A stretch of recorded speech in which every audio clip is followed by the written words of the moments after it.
Throughout history, the pen has been a tool for the artist, the politician, the author, and most importantly, the dreamer. The ink within is the lifeblood of illustrations, the written word, and mathematical equations, allowing those who would understand a glimpse into worlds other than their own. What worlds will you create while playing with ink?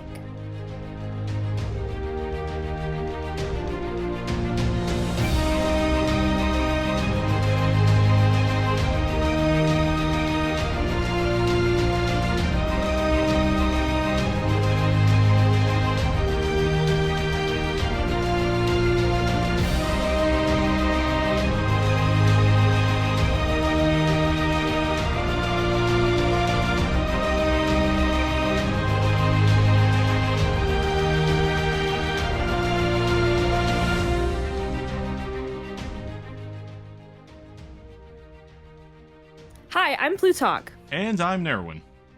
And this And is... I'm Zach. And I'm Zach from Bard Soup. Awesome. We're keeping it. Welcome. And welcome to Playing with Ink. Awesome. Okay, we're keeping that intro. I love it. Okay, Zach, welcome to Playing with Ink. And we're jumping right into it. Introduce yourself, man. Like, what do you do? What is Bard Soup? What is your podcast? This is your time to plug yourself and just go crazy about what you do. Okay, yeah. My name is Zach. I am the DM / producer of Bard Soup, a D&D actual play podcast set in the magical flat world of Zav. And yeah, it is a bit of silly, a bit of serious, as anyone who's listened would probably agree. And yeah, it is a delight to be a part of. From my end, I can't speak for anyone who listens to it. That's on them to decide. Okay, Zach, I'm going to go ahead and jump into our first question, and it's something we ask every guest before we get into it. And it's something we asked our community in our first episode. So, what do you think world building means, and how does it affect you while you're exploring, writing, or playing in a world? I think world building is finding the DNA of your world. I, in another life, was a biochemist. I did a lot of things with test tubes and petri dishes and truly hated it. But I do think that there is one thing I pulled from that, and it's the saying that form dictates function. And it's talking about proteins, and the shape of a protein often decides or dictates what it does. And I feel the same way about world building, that the way that you craft things and name things and the history you give a world dictates the types of stories you can most effectively tell within that world. That's very, very good. I like that a lot. See, I'm a biology major in college right now. So super cool coincidence. But I have a friend who's a biochemist major as well. So it's super cool to hear you talk about it from like almost like a scientific perspective, because I love creativity but I also love science. So it's super cool to hear you connect these two things like that. I love that explanation. Thank you. Yeah. You two are over my head. I just sell auto parts for a living. Oh, hell yeah. I had to buy a bumper this week, so we're not so different, you and I. Not so different, you and I. I'm somewhat of a chemist myself. There we go.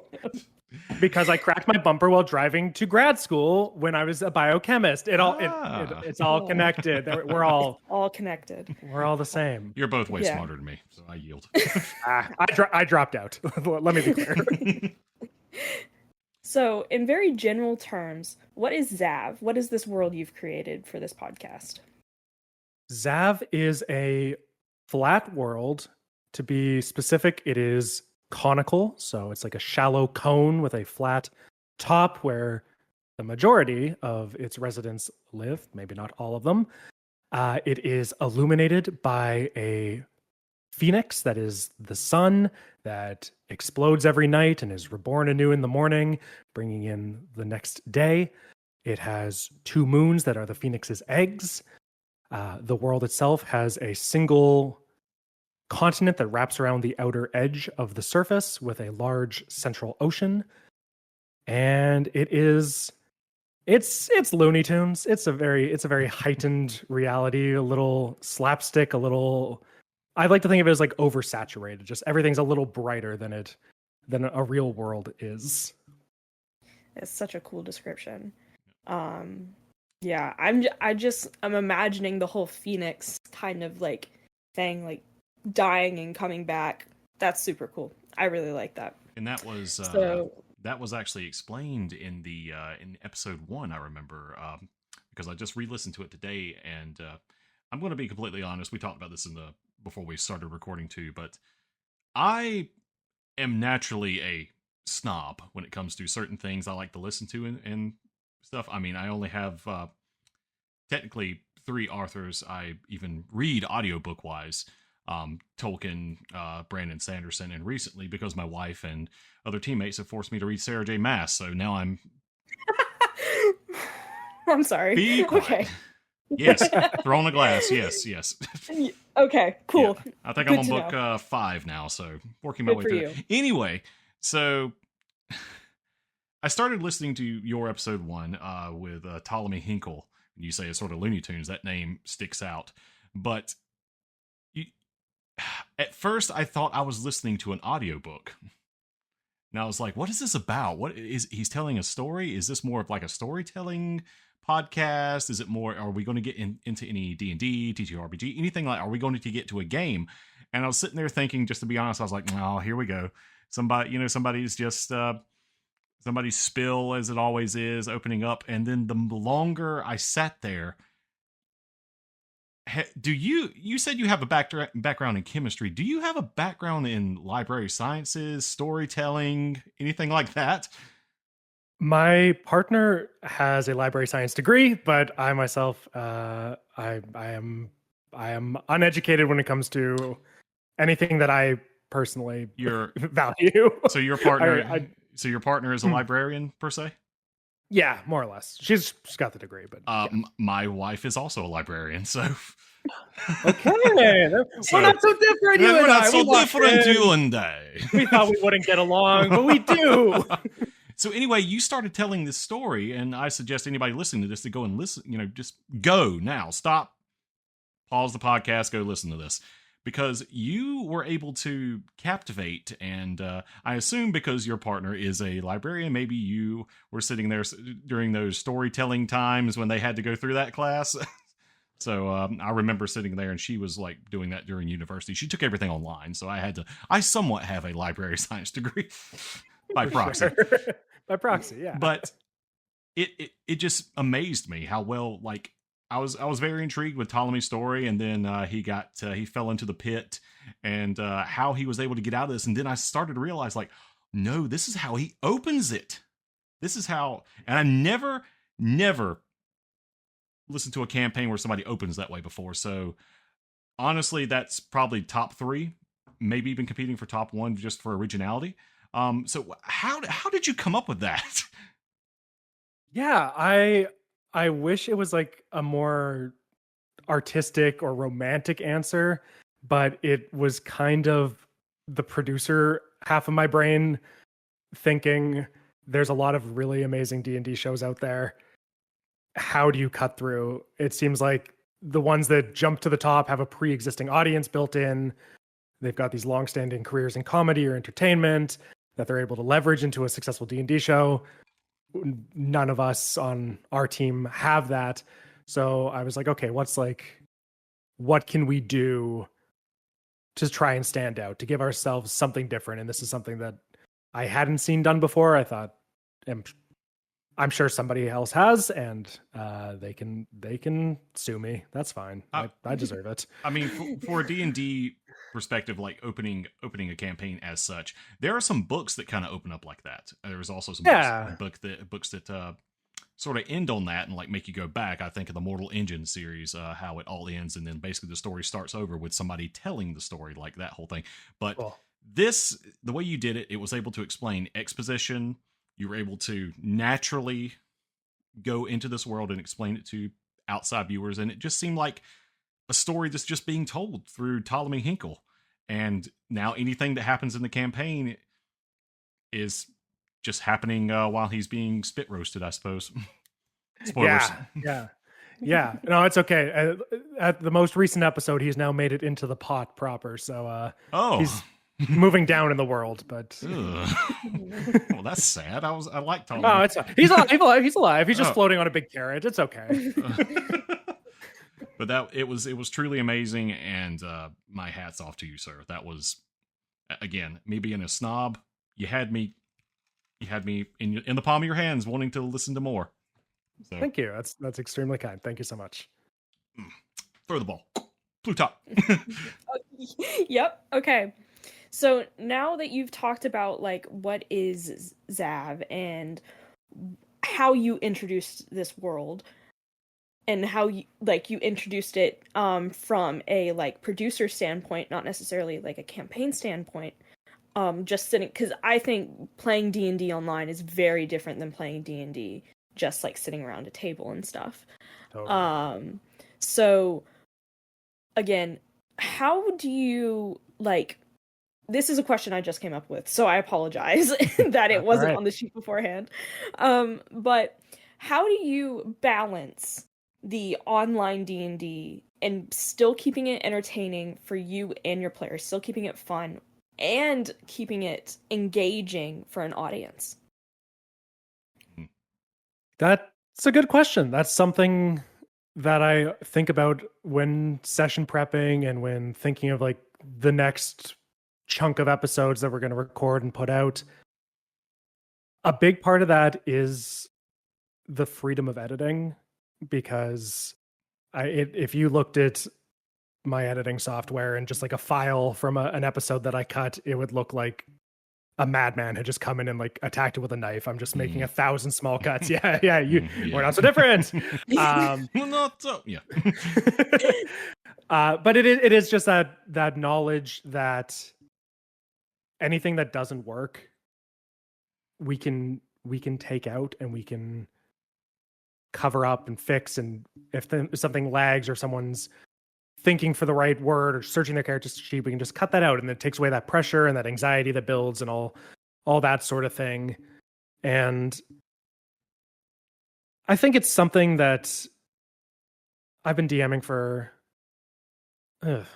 half my life, I think, at this point, which is, I don't like to think about that too closely, but about 15 years, and I'm still figuring out what makes a good session and how to budget time appropriately and how long a trap or a puzzle or an interaction or a fight will take. But I'm starting to like get a sense, especially for this show, and knowing how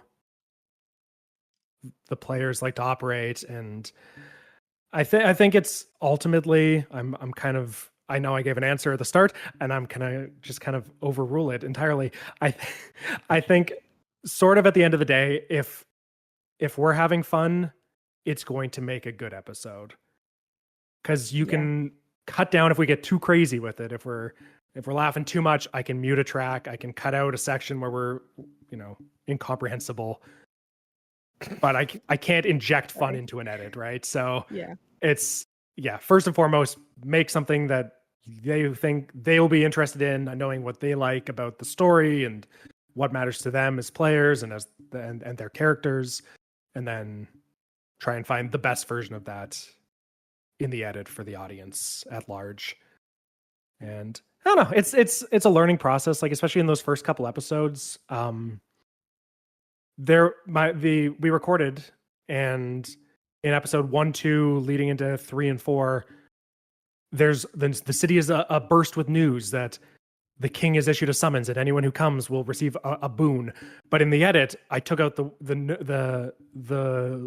word about the boon. I took out that knowledge because I was thinking, oh, it's a better story if they get there and then there's this crowd of people and they all hear, oh, you can get anything you want if you find the princess, and they surge out into the streets. So there's like a little, like, there's some artifacts of that where someone like walks them, they're like, I'm going to ask for this thing if I get a wish. And I'm like, it doesn't make sense, but it's a learning process. We've been recording for probably about 2 years now, because we've had some breaks and we built up a crop of episodes beforehand. But yeah, it's just it's learning how each of us operates together and then trying to all kind of pull in the same direction for the best show we can make.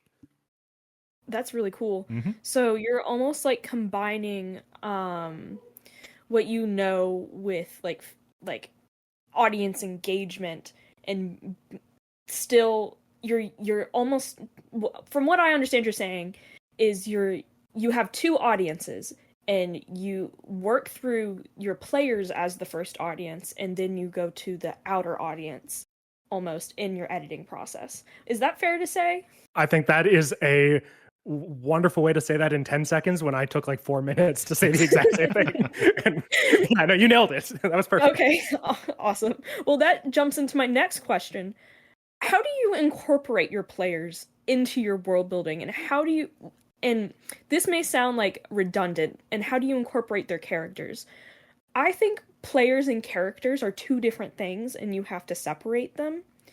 So how do you incorporate first your players and then incorporate their characters, while still keeping the audience in mind? Totally. I ask 3 questions before I run any game that I ask my players to answer. And it is, where has your character been? Why are they here in this place, in this moment? And where are they going? And that one usually is a broader question. You know, it's asking about their larger goals, but obviously there's a lot they don't know about where the story will take them and where their choices will take them. But I think the where have you been question creates a lot of room for them to world build themselves and contribute to the collaborative story we're telling. So for Bard Soup, Jordan, who plays Glimke, a little gnome paladin, he came up with this town of Dwells, and he had a vision for it, and it's sort of Shire-esque, and it's idyllic, and there's this large tree where the entire population gathers for ceremonies and special events and occasions, and that was all him. And then I took some of my ideas that I had for different story hooks and based off what I knew about the type of character he wanted to play, a Oath of Ancients paladin, and I sort of injected some of those elements into that setting so that they fit together nicely, and that this large tree that Jordan envisioned was also the home of a nature spirit, which he is an Oath of Ancients paladin, so he's got this connection to nature and the old gods of Zav, if you will. And so it was sort of taking his ideas and then infusing them with some of the other things that I thought would be good to explore. And also just like working together and talking. We recorded like session zeros individually, each of us one-on-one, where we eventually released those. But originally that was the where have you been question and led us up to why are you here? And then with Shannon, my sister, who plays Faunalyn Veydark, this elven noblewoman, she gave me pages upon pages describing the history of this great elven kingdom on the western edge of Zav and the different regions and the governance structure and the conflict that had impacted that area. And it was awesome. And I had like a few minor just internal consistency things where I'm like, okay, well, if this thing is true, then this thing has to be true. We'll just tweak that. But for the most part, that it's you know, the broad strokes are her, and once the time comes to actually go to that realm, then we'll fill it in, and I'll try and bring it to life in accordance with her vision as much as possible. And I think that's the fun of a blank map, a new world, is that your players can come in with their ideas and you can give them that creative freedom. And maybe that's not for everybody. Maybe that wouldn't work for every table. But I think A, it's a lot of fun. B, I love collaborative storytelling. I firmly believe that anything we make together is better than anything I can come up with by myself.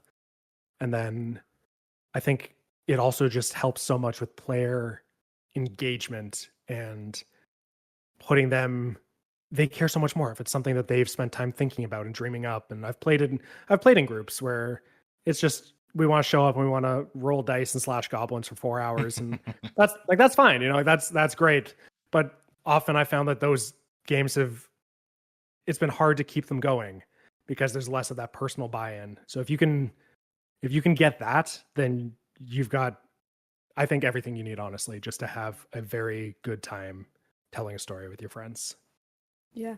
I've heard of some like GMs and DMs who don't like it when their players like give them a bunch of stuff because then it almost confines them.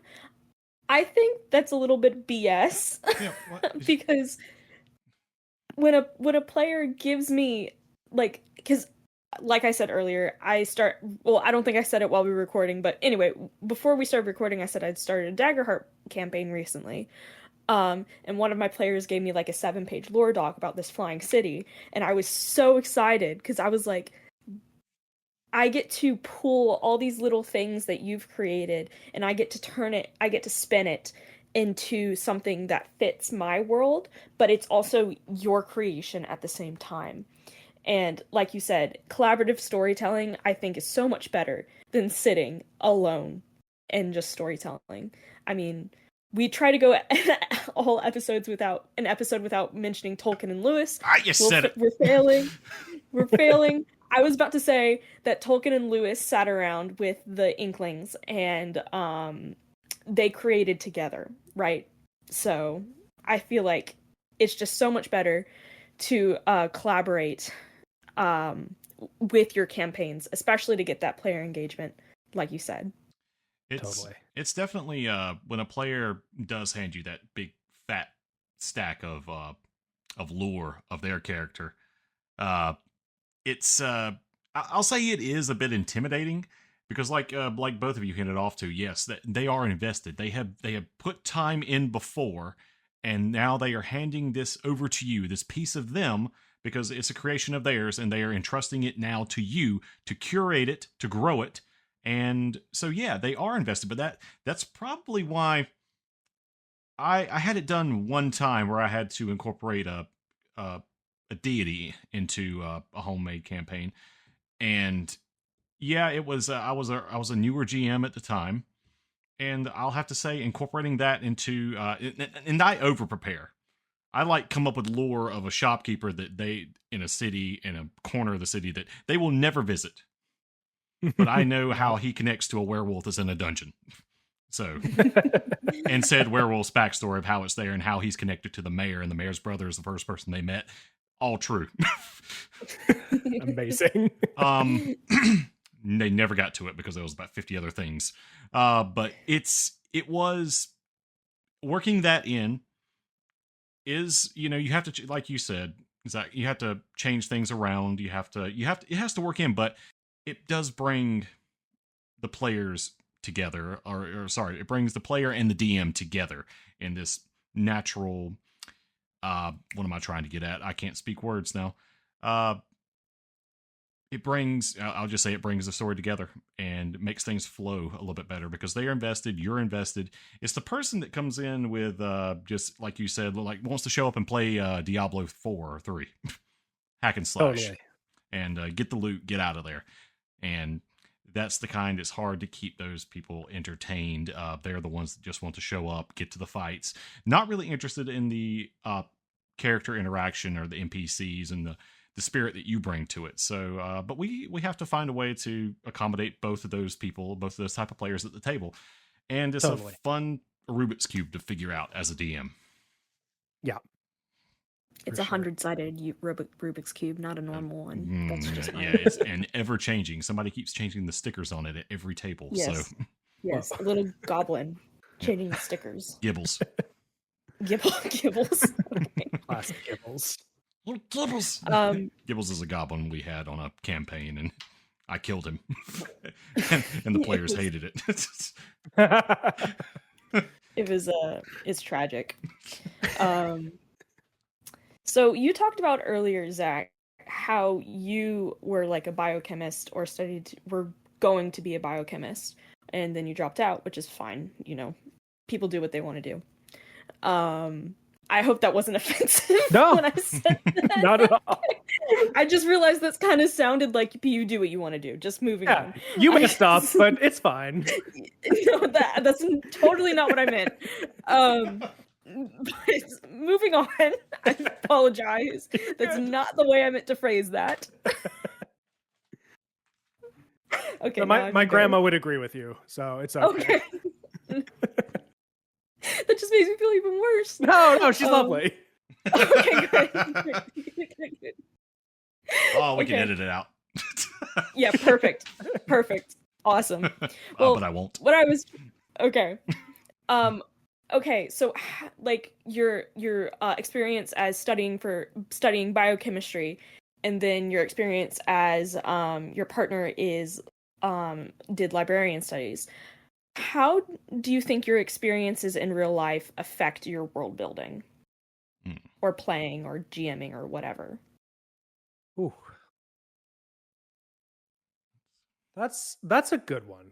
And I think it's hard to say, because I think on just like a very base level, like the style of humor that is infused into the show is like, it's very much my own. I've done some stand-up, though not for several years, and it's the same sort of energy I would try to bring on stage and things like that. I think on more of a actually tackling the question, I think I'm somebody who mixes the silly with the sad, or the silly with the scary on some level, and I think that's kind of where the personal experience comes in, because I think so often in life, for example, simply put, like I was in grad school for biochemistry, and it was a bad fit. It happened just as the pandemic hit. My mental health plummeted. Like I was just in like a terrible place. But when I was there, I met my partner now of 5 years. Like I met her in grad school, and that's the best thing that's ever happened to me. But that came from the worst 2 years of my life. So I think it's things like that where in episode 3, there's a real tonal shift where it's this silly, goofy, haha show, and then there's a pretty grisly, like triple homicide, and it's this tonal shift that the show doesn't stay in that dark place, but at times we dip back down into it. And I think that is probably like the true answer there, where sure, there's my personal experience with that, but then I think back on the kinds of media that I most enjoy, and I think two of the most influential pieces from when I was younger and to this day are the Bone comics and Over the Garden Wall. And they both have this, like, they're very different, but they ultimately are this, they start off so cozy and warm, and you're in this autumnal village and this autumnal forest, and it's this beautiful, cozy place.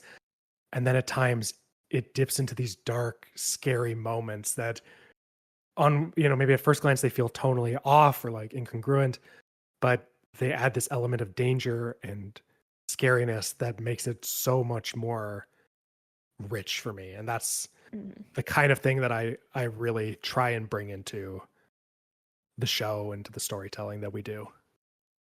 So the darkness makes the light much more bright. Yeah, that's basically I think so. Okay, that's really good. I recently watched Princess, the Studio Ghibli movie. Princess Mononoke. Yes. Yes, I recently watched that for the first time. And comparing it to other Studio Ghibli movies, it's so darker. I originally thought, oh wow, this is really dark for a Studio Ghibli movie. But then I started comparing it to like Spirited Away and Howl's Moving Castle, and I was like, wait a second. These movies already have this really dark tone to them. They're just so subtle, and you don't notice it when you're like a kid, but as an adult, you're like, wait a second. This subtle shadow in the background makes the liveliness of the characters so much more apparent and so much more bright. And it's just, I think that's very like, of course, if you're going complete comedy, right, and it's like nothing matters, that's fine. I love shows like that. Looney Tunes, Roadrunner, all the shows. Totally. But I feel like comedy hits much more deeply when there's this darkness and shadow, and so you can show the light almost. Yeah, I love that answer. I think that is a very cool answer. Thanks. Don't say too many more nice things about me, because then I'll turn into a frog or a pumpkin or something. Okay. But thank you. I didn't like that answer, actually. I'm just saying it because... Yes, I'm doing bad. But you hint on your inspirations and things like that, and we've actually asked the other guests as well. So so those two were very influential for you growing up. What would you say those are the catalysts that got you into TTRPGs, or just for example, I mean, Plutach and I both love Tolkien. Tolkien was, Yes. I saw The Lord of the Rings in theaters in 2001, and it changed my life. So, and since then, I already had a knack for fantasy and things like that. I loved playing Ocarina of Time on the N64 as a kid. That started it. Tolkien finished it, and then TTRPGs cemented it. So what was yours? I mean, oddly enough, it was just D&D itself. I played for the first time as a teenager. My friend invited me to play. His dad was going to run a game for us. My dad wound up joining in and like playing as part of it. So it was a couple of us and another friend, and there was no role play. There was nothing of depth. We played the Sunless Citadel, which is great. It's, it's an awesome module, but it was just that first hit that I was just hooked. It felt like nothing I had ever done before, and I just wanted to keep playing and keep it going. And I think as is often the case, that meant somebody needed to DM, and I just kind of slipped into the role. I think there's another world where somebody else steps up and Bard Soup doesn't exist because I'm playing in like a 10-year long, homebrew campaign of someone else's design. But yeah, it was purely just the nature of the game itself that just drew me in and never let go. Because go ahead. Yeah, I'm just going to wax poetic about how I think like the game is so valuable for so many different groups. I think everybody should be playing it. I think kids, it's the math and cooperation and storytelling. And I don't know. I've been thinking about this a lot. I don't know if anyone's doing it. If they are, reach out, please. But I think like seniors homes, like I think that's something that you offered there, like just keeping the mind sharp and keeping people like socializing. And I think there's just so much potential within the game for just like good. I've heard like I've seen some articles about therapists incorporating it into their practice and sort of presenting role play scenarios that help people work through certain mental blockages or things that they struggle with in their real life. And I think it's the best game ever made. I don't know. We can argue about editions, and I will not vouch for 5th edition for a second, but I think just D&D or TTRPGs broadly are just something so unique and special and perfect. But you definitely have a knack for world building, as I kind of hit it off and like praised you for, like in your opening of episode 1. You're able to build on this, and I'm just going to go ahead and assume you're the type of DM like I described in myself. You got piles and piles of information about a character that your characters will probably never meet. Is that true? Yes and no. Oh, okay.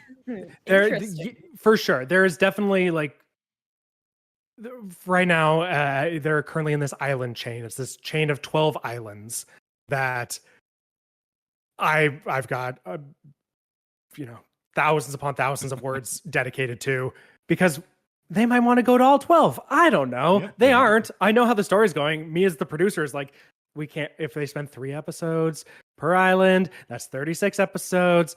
That's over a year in our release schedule. That's just, no one will be listening at that point. Our audience will all have, I don't know, they'll be back on Critical Role Campaign 4. So I'm like, I know they're not going to go to all of them, but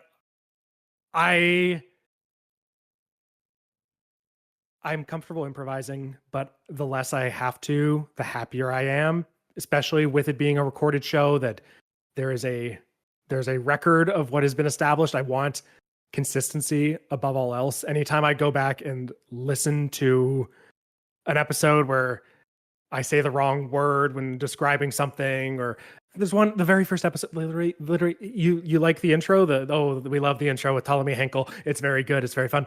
At the end of it, I'm like, and as we approach this city by the ocean, we see a halfling man. He's a gnome.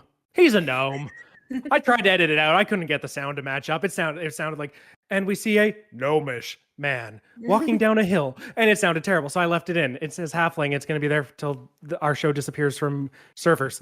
But so I guess to actually answer your question, yeah, there is a lot where if I can have the time and my life is free enough that I can just sit down and world build and fill documents with things that might never get used, but I can like justify in the back of my head that, oh, maybe one day it'll be a campaign setting guide. Wouldn't that be fun? Then I try to. But at the same time, there's also like, I run my campaigns out of a very big Excel sheet with 1 million pages. And there is a page of random NPCs. And if they're going into a shop that should be in this town, but I didn't prepare, there you go. I'm rolling a D20 and zip zap zagoo. The bard with 3 hands is there to serve you your tea or whatever. How are you? Hey, oh, you've met him. I use Obsidian. I recently started using Obsidian, and there's a setting on Obsidian where you can look at like all your notes in like a spider web. Ooh. And man, that made me feel insane. Just looking at all of them. I was like, I don't know if this is supposed to make me feel good or feel bad. Looking at all my notes and like this, I'm like, the campaign hasn't even started yet. It's already like this. Why am I doing this to myself? Why am I doing this to myself? But anyway. I admit, I am no good on a computer screen DMing. I'm absolute crap. Now, if I got my DM screen, it's got, my wife gave it to me. It's got little magnet clips where I can like hang up stuff on the back of it. Oh, it's kind of see it right there for everybody like that's listening to this. Yeah. Just use your imagination. It looks really cool.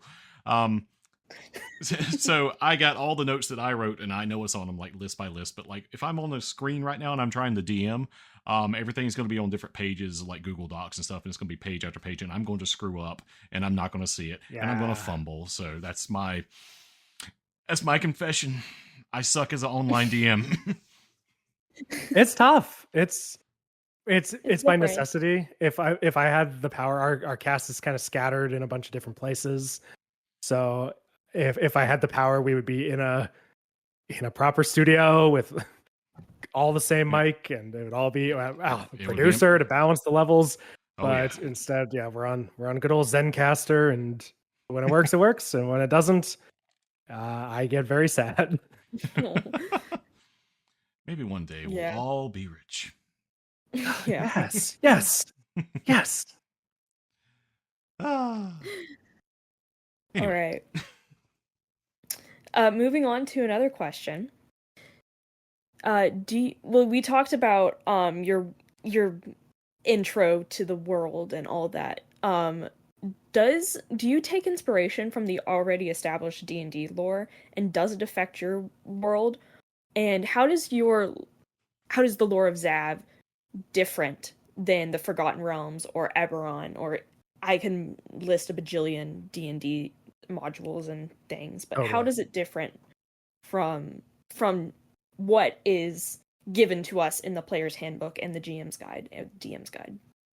Yeah, I think the things that feel mechanical or baked into the game, I try and leave intact as much as possible.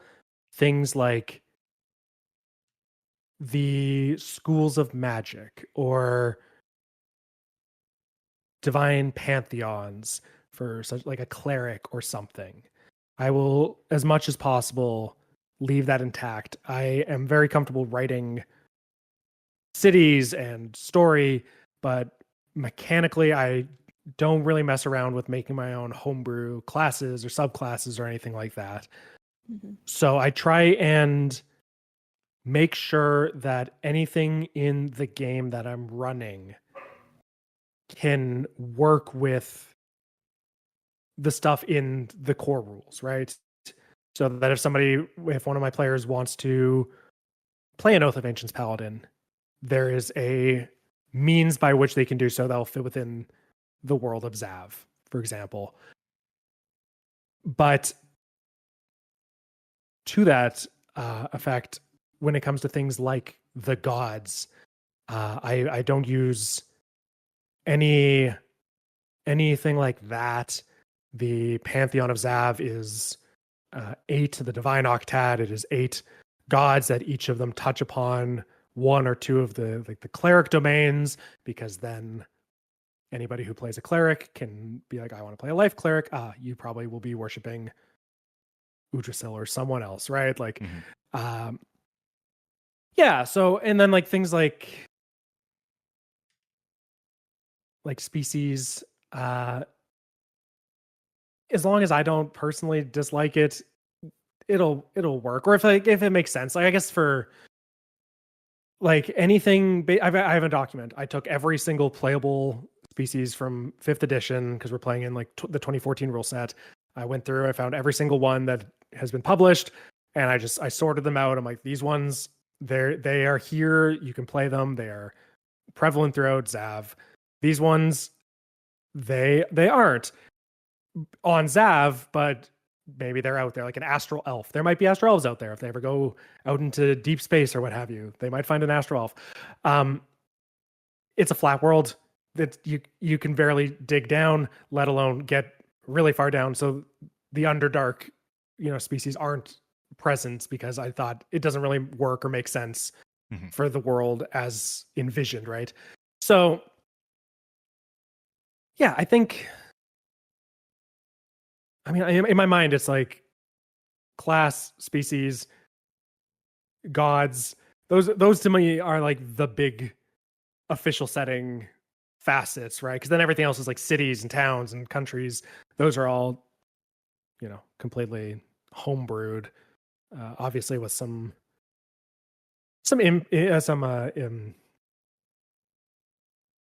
influences. That's the one. Yeah, either. Yeah. Yeah, it's like there's certainly ones that have inspiration from maybe like different pop culture touchstones or things to that effect. But yeah, does that answer the question? In my mind, yeah, it does. I read that question in advance. I'm like, I know how to answer that one, and then I started to talk about it. I'm like, what are you talking about? You're just saying that there's no rabbit folk, and that's all you've said for the last 4 minutes. Yeah. Well, how, like, can you give us some examples of like what you already said like Underdark species and stuff, but like what is there like a species or something you just dislike so it's not in your world?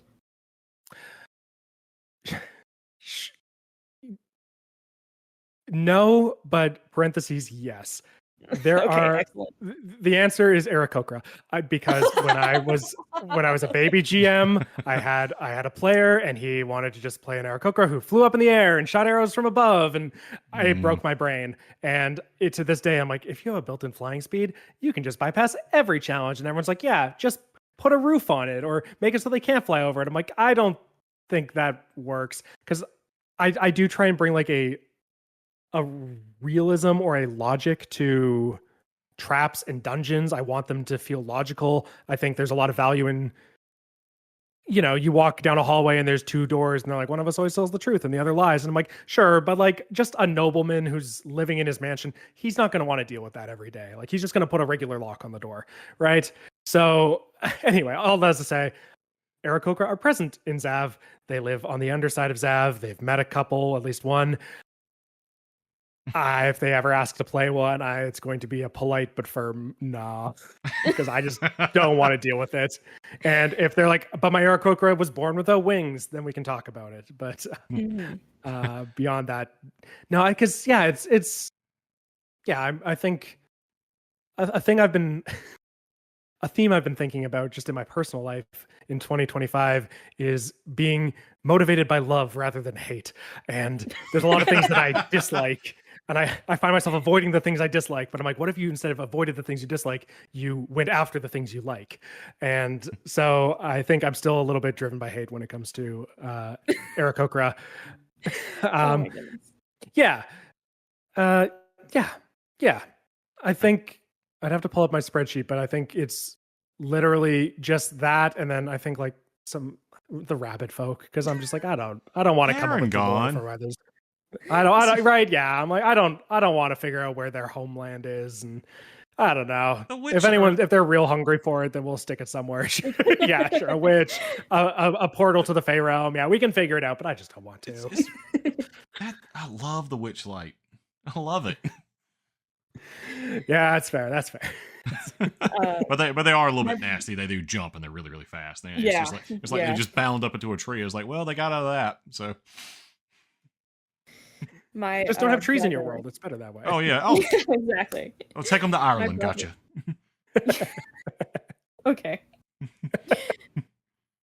My brother has a broom in our Icewind Dale campaign, and let me tell you, he's an artificer, and he made a flying broom. Amazing. And we have a dragon monk, the Way of the Dragon monk, so they also get a flying speed. So 2 out of the 3 party members, actually 2 out of the 4 party members can fly, but the other one is a dragon sorcerer. So they eventually get a flying speed. Amazing. You know what? So we just come up with like some anti-grav traps where they're Well, I'm gonna say you're in a storm. You can't fly, or else you die. Just kind of that general idea. It's an Icewind Dale, so that's logical. That makes sense. Speaking of like D&D and TTRPGs, have you wanted to create a world for another TTRPG system? Like, is there another TTRPG system out there that is like, ooh, I'd want to create a world for that, but I just legitimately don't have the time, or that's not what my friends are into, or all the things that are stopping you. But is there another TTRPG system that you've played or haven't played that you want to create a world for? Again, yes, but parentheses, maybe not no in the parentheses, but yes, maybe with some question marks. Okay. I'm very much like mired in the D&D ecosystem, for better or for worse. Stranger Things, we all love Stranger Things, and everyone loves to play D&D these days. There's things that I miss. I started on 3.5. I miss a bit of the crunchiness. I would love to get, a 3.5 game going, or a Pathfinder game going, something that kind of scratches that itch. But then when it comes to other systems, I think I'm still very much in the learning those systems. I have very rare opportunities to play other games. Typically it's the form of like a one shot. I did like a 4-session little mini campaign last summer with Cyberpunk Red, which was very fun. But then it was also, I'm learning the difference between shotgun ranges and pistol ranges, and why their pink hair means that they're not cool enough to go into this corpo building or whatever. So I didn't feel like I had the room to really mess around with world building in that. I was kind of just looking for established lore that I could just sink my claws into and hold on for dear life. I think the closest thing that comes to answering that question is Prima, our third player, plays Clay Campbell, a cow-shaped tiefling. Got me to watch One Piece just around the same time the show was starting, and now I'm 350 episodes in, and my life has changed forever. But I was like, oh, it'd be great to run a One Piece one-shot for Prima's birthday, and there's not really like an established One Piece TTRPG, but there is Avatar: The Last Airbender, which I did a little conversion of for the birthday. It was super fun, and that's something not really, again, that I think that's more of like a game design sort of answer, where I'd love to try and make a full conversion and figure that out one day, because I think it's fun. But I think for the time being, anytime I'm running a game that is homebrew, it is in D&D, but I'm very open to it, but I think that's Well, would you be down open the to line. playing a My Little Pony game with me? You know? Why not? Have you mentioned this before? No. I'll play. Well, maybe. I feel like I have. Maybe I have. I don't know. Because I don't know. I found a My Little Pony TTRPG in a shop. Like, this was years ago. This was before they announced it was coming to D&D. And I was like, there is a My Little Pony TTRPG. I'm going to get a few people to play this with me one day. And just, I've never got the chance to play it with people. And I'm sad about it. So as long as I can be Rainbow Dash, I'll be cool. Yes, excellent. Excellent. Good choice. I know things. You know things. All right, we are reaching an hour now. Wow. So we're closing up. I'm gonna ask you one more question. So you mentioned earlier that you have like Over the Garden Wall and the Bone Comics and that. Do you have a favorite world that someone has created within the TTRPG space? Yeah, that you sent the questions in advance. I'm very grateful. I kind of went through. I'm like, yeah, easy, Bone, easy. Zavis Flat, I know that one. Yeah, false. I was nailing the quiz, but I got to that one and it really stumped me. I was thinking about it I was in a field for 4 hours on Sunday, staring at trees, waiting to be done my volunteer shift at a music festival, and I thought about that question for probably half of it. And nice. I think within the TTRPG space, I think there's like a recency bias that I can't avoid because I love Critical Role, of course. Everyone does. Yeah, amazing, just the depth of it and how well thought out it is. But more recently, I have started listening to Worlds Beyond Number, the show. It is DM'd by Brennan Lee Mulligan. Mm-hmm. And it stars Abria Iyengar, Erika Ishii, and Lou Wilson. And it's them in a cast. It's crazy. That's a great cast. Yeah, but it's them in like a long form campaign rather than a 10 episode Dimension 20 season or something like that. It's this long form campaign. They've got like 50 episodes out, and I'm still pretty early into it. But it's really taken hold, and they are really taking their time. It's produced by a guy named Taylor Moore. I don't know if you're familiar, but he was the producer for Rude Tales of Magic, which I think anyone who's listened to Bart Soup could probably be like, all right, they wanted to be them, didn't they? But it's a very raucous, very funny, very more on like the comedy side of the TTRPG podcast space. But he started off there and then switched over to Worlds Beyond Number eventually. And does this amazing sound design. Anyway, I'm gushing about someone else's show. What are we doing? But it's really good. And they sprinkle in like this lore in such a gripping and like, it's like being drip fed. I'm like, tell me more about this Citadel. Tell me more about, this empire that's at a war for 50 years or whatever. And so far it's really good.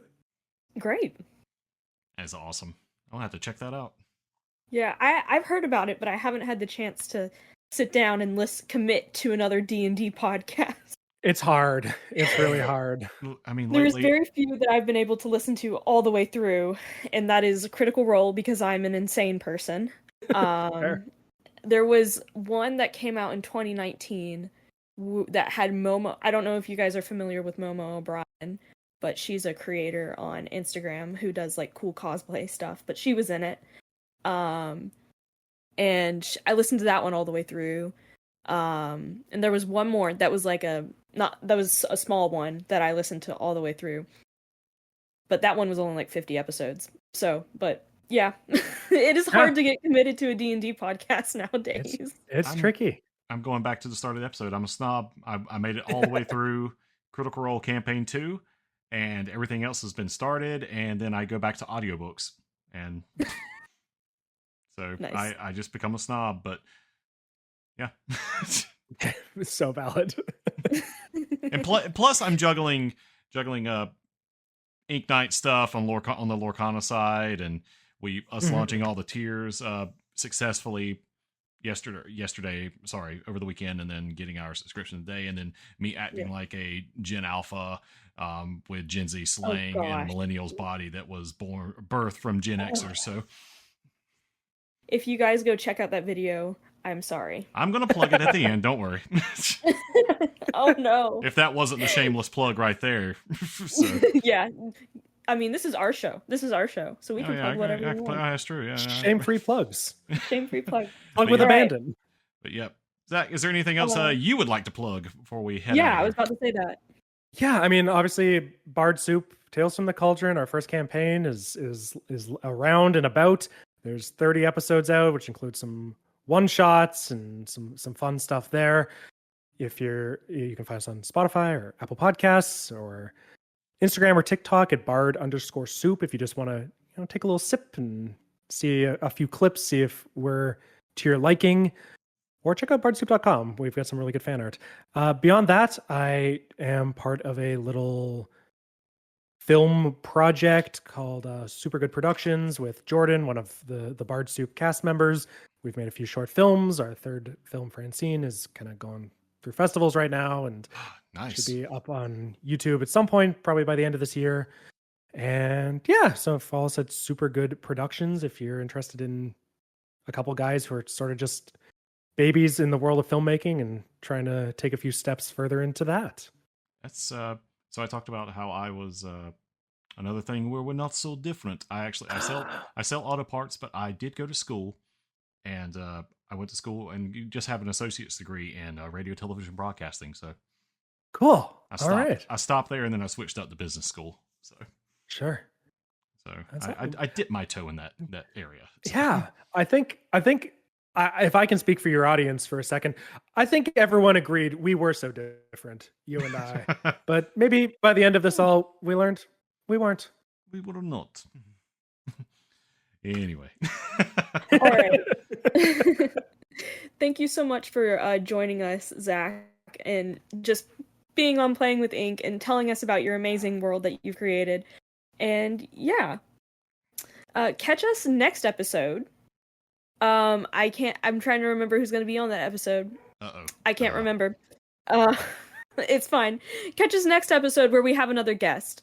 And check out Playing with Ink on Spotify, YouTube. If you're on YouTube, go check out Spotify. If you're on Spotify, go check out YouTube. You can follow us on Ink Nights Instagram. Join our Discord. We just launched a bunch of new stuff, including homebrew stuff for D&D. Yep. 2 homebrew species. Yep. And some more things in the I think that's a part of the Critical Night tier. If you subscribe to that, you can get access to the TTRPG library where all of our content and upcoming content. I'm going to go ahead and spoil this. Some of us have been working on subclasses, homebrew subclasses to bring in there. So more on that, or you can jump into the Discord, subscribe to that tier. Maybe you'll find a few little extra nuggets hidden in that particular thread as well. So besides that, we're about to come up at the time of this recording. We're 3 days before the Ink Nights Gaming 1-year anniversary. So I don't believe this episode is going to be out before that to say get in there, because we're giving away some awesome prizes. The prizes will already be gone. I apologize, but you can still jump in, subscribe to a tier, boost the server, support Ink Nights Gaming. We love you guys so much. Yes, thank you so much for listening, and have a good day, and we'll see you next time. Goodbye, everybody. Bye.